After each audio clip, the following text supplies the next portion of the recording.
I give the floor to the representative of the Russian Federation.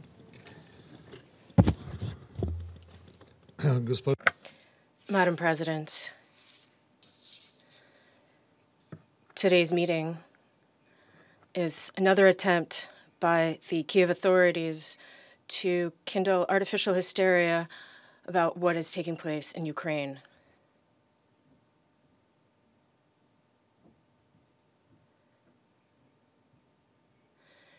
And they're being assisted in this by their Western backers.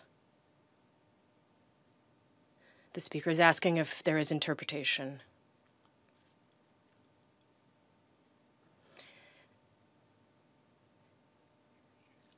I apologize, Madam President.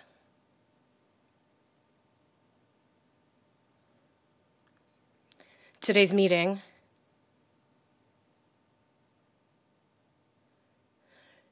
the speaker is not working, says, and the microphone doesn't work, says the speaker. Let's try another one. Can you speak? Can we try?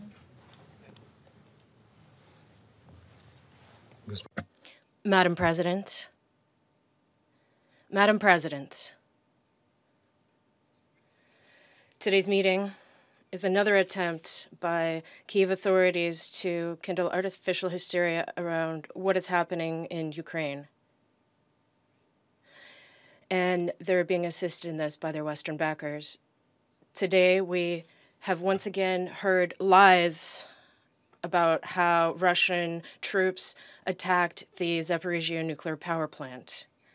And this is all part of an unprecedented campaign of lies and disinformation against Russia. You're trying to present the situation in such a way as though the Zaporizhia nuclear power plant was allegedly shelled by the Russian military, as a result of which a fire broke out. These statements are simply untrue. The city of Enerhodar, the Zaporizhia nuclear power plant, or ZNPP, and the adjacent territories were taken by the Russian army under its control back on February 28th. As a result of negotiations with the management of the power plant, an agreement was reached to place it under the guard of the Russian military. The goal is to prevent the Ukrainian nationalists or other terrorist forces from taking advantage of the current situation to organize a nuclear provocation. The goal is also to ensure the security of the station and prevent interruptions in power supply to the population of Ukraine and European consumers. At present, the Zaporizhia nuclear power plant and adjacent territory are being guarded by Russian troops. In order to do this, personnel has been brought in with relevant experience, including experience in operating the engineering and technical facilities that the nuclear power plant is equipped with. A similar situation is, the situation is currently similar in the area of the Chernobyl power plant. The security of its facilities is being ensured jointly by the Russian armed forces and the Ukrainian operators of the nuclear installations, and our servicemen are not interfering in the work of the operators of the Ukrainian power plants. They are limiting their objectives merely to ensuring their security.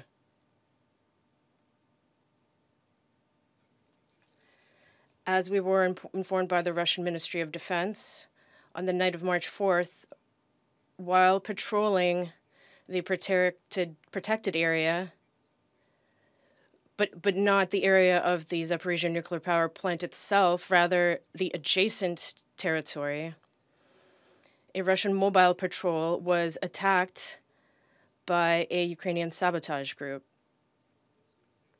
In order to provoke return fire on the building, there was heavy small arms fire that was opened on Russian troops from the windows of several floors of the training complex that is located just outside the territory of the nuclear power plant.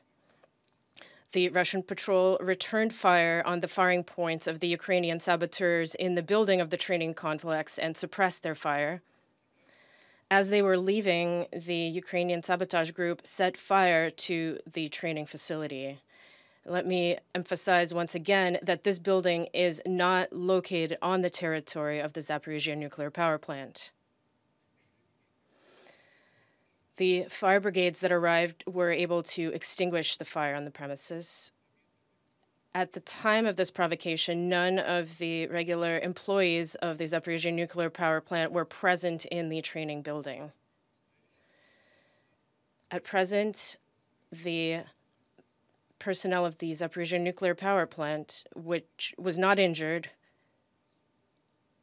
as we were assured by the permanent representative of the U.S., continues to work normally and is maintaining plant facilities and monitoring the radiation situation.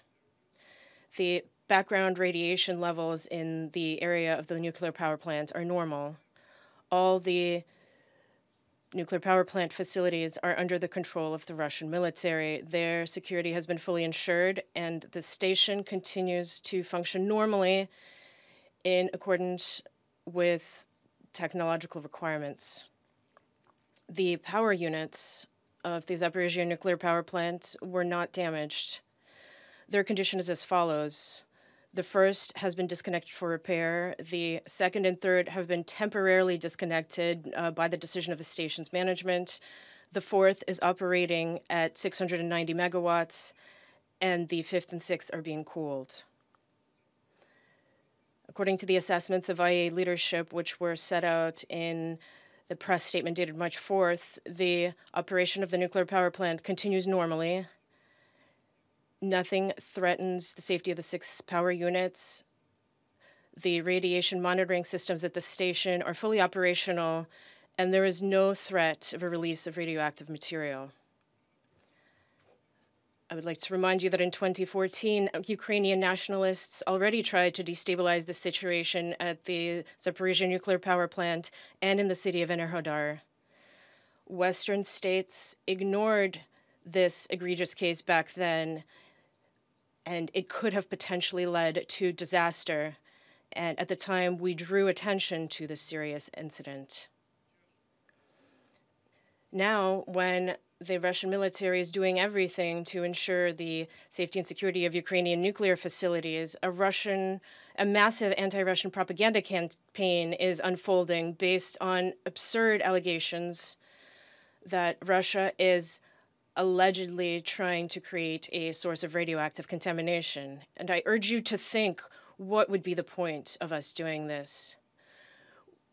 We are the best positioned to be aware of and on top of the situation. We're the most interested in maintaining nuclear and general security in Ukraine, physical and nuclear security to be properly maintained and ensured in Ukraine. We are Ukraine's neighbors. And together with the people of Belarus and Ukraine, we lived through the tragedy of Chernobyl, and so we are more interested than most in maintaining a normal radiation situation throughout the territory of Ukraine. I would like to emphasize once again that the danger to the civilian population of Ukraine is not emanating from Russian troops. It is coming from Ukrainian nationalists who are holding the civilian populations of a number of large cities hostage and carrying out acts of sabotage and provocations, one of which is what we are now discussing. After that, they attempt to blame Russia for all of it. Yesterday's incident at the Zaporizhzhia nuclear power plant is a clear illustration of this. And your reaction to this incident and your attempts to blow it into a global scandal, my dear Western colleagues, leave no doubt that the radicals and extremists in Ukraine were and are under your close guardianship and protection. They have a sort of carte blanche from you. For the sake of your Ukrainian project, you're ready to forget about the future and well-being of ordinary Ukrainians, just as for 8 years you tried to ignore the systematic shelling of the civilians of Donbass by the armed forces of Ukraine. We urge you to calm down your mentees who, in the worst traditions of ISIL terrorists and their Idlib associates, are hiding behind civilians, placing heavy weaponry and multiple rocket launchers in residential areas.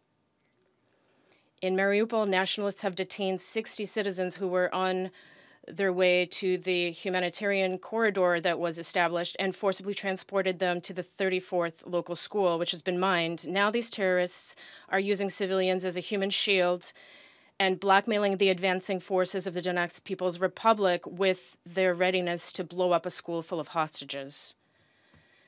These terrorists are preventing those civilians wishing to leave the cities from doing so. This practice is affecting not only Ukrainians, but also foreign citizens.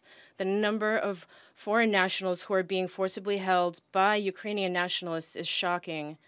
In Kharkiv, this includes 3,189 citizens of India, up to 2,700 citizens of Vietnam, 202 citizens of China. In Sumy, this includes 576 Indian citizens, 101 Ghanaian citizens, and 121 Chinese citizens. In Chernihiv, there are 9 citizens of Indonesia being held. Yesterday in Kharkiv, nationalists fired on a group of Chinese citizens who were trying to independently leave into Russian territory, and 2 of them were injured.